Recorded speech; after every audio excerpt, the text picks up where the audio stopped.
Qui n'a pas déjà vu ces images, les avions qui laissent derrière eux une traînée blanche, qu'on appelle une traînée de condensation? Cependant, une légende urbaine alimentée par plusieurs personnes veut que ce soit ce qu'on appelle des chemtrails, c'est-à-dire que ce serait le gouvernement qui nous vaporise des trucs toxiques sur la tête. Bon, évidemment, c'est une légende urbaine. Sachez que s'il faisait ça, à la hauteur où ça se passe, il ne pourrait pas garantir exactement où ça se ramassera au sol parce que c'est beaucoup trop haut de réussir à viser. Mais quand même, on en voit et on se demande souvent à quoi ça sert. Il faut comprendre comment fonctionne la dynamique d'un avion.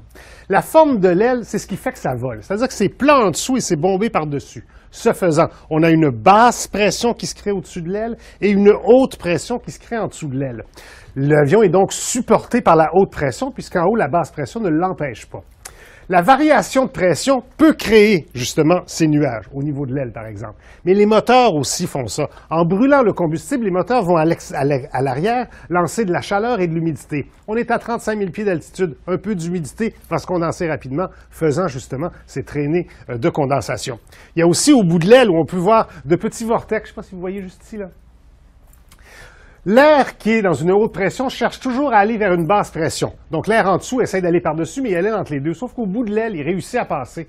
Et ça va dans le tourbillon. On le voit facilement à cause justement du mouvement de l'avion. Mais on l'a aussi sur des Formule 1. Vous pouvez avoir exactement la même chose. C'est même traînée de condensation pour la même raison.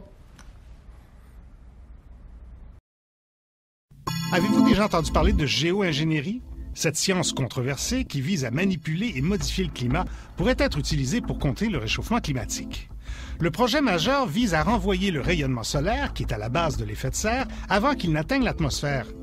Pour construire cette sorte de bouclier thermique, il faudrait répandre des millions de tonnes de dioxyde de soufre en altitude au niveau de l'équateur.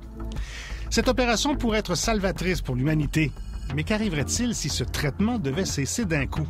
L'effet serait dévastateur. D'après une nouvelle étude, le réchauffement planétaire pourrait même devenir subitement 10 fois plus rapide qu'en l'absence de géo-ingénierie. La seule arme face à l'urgence climatique reste la réduction des émissions de gaz à effet de serre.